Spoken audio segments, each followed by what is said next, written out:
السلام عليكم ورحمة الله وبركاته. كوكب الأرض ليه دورة حوالين نفسه بتستمر لمدة 24 ساعة. الدورة دي بقى بينشأ عنها تعاقب الليل والنهار، جزء بيكون مقابل للشمس وده اللي فيه النهار، وجزء تاني الناحية التانية مقابل للقمر وده اللي بيكون فيه الليل. عشان كده لو الدنيا نهار والناس صاحيين في دولة زي مصر مثلا، هتلاقي بلد تانية في الناحية التانية من الأرض هتلاقي فيها الناس كلها نايمين دلوقتي. بس عمرك فكرت قبل كده ايه اللي هيحصل لو الناس كلها نامت في نفس الوقت؟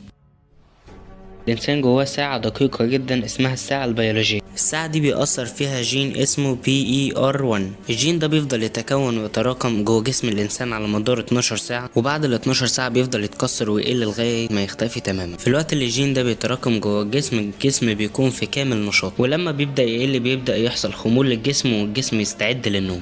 المشكلة بقى ان الساعة البيولوجية دي مبتقدرش تعرف امتى الليل وامتى النهار الا من خلال الشمس، وتحديدا الضوء الازرق اللي بينتج عنها. فلما الساعة البيولوجية دي بتعرف ان الصبح ابتدى تكون الهرمونات المسؤولة عن النشاط.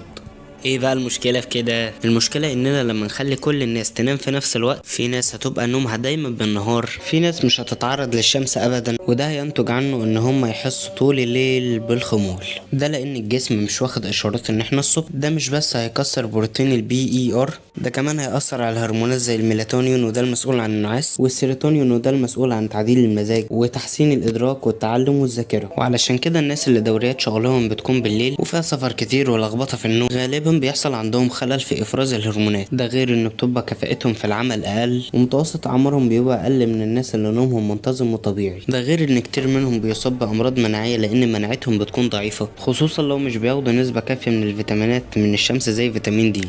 اللي فاتكم واللي هيحصل في كوكبنا اللي مش حاططينه في كل حته معانا ده كوم تاني. بصرف النظر عن الصعوبه والمجهود الجبار اللي هتحتاجه الزراعه والصناعه في الاجزاء اللي هتنام فيها الناس بالنهار، في نصايب هتحصل في انتاج الطاقه وانبعاثات الغازات الضاره على الغلاف الجوي. في ال8 ساعات اللي البشر كلهم هيكونوا نايمين فيهم، الكوكب اخيرا هياخد نفسه. ضغط الكهرباء وانتاج الطاقه هيقل بشكل مهول، وده بدوره هيقلل من الانبعاثات الضاره على سطح الارض. وانا عايزك تتخيل معايا في 2018 بلغ استهلاك العالم للطاقه حوالي 23 ألف مليار وات ساعة، والرقم طبعا مازال في تزايد مستمر لحد النهاردة. فتخيل بقى كمية الطاقة المهولة دي لما تتعطل لمدة 8 ساعات وبعد كده ترجع كلها مرة واحدة. ده غير ان كمية الطاقة دي مش بيتم استهلاكها مرة واحدة، بيتم استهلاكها على حسب البلد اللي صاحية دلوقتي، ومع ذلك بنعاني من احتباس حراري. فتخيل بقى ان الناس كلها تطلع ثاني اكسيد الكربون في نفس الوقت. انا بقول نخلي البشر يناموا بطبيعتهم احسن، ولا احنا ولا الكوكب ناقصين.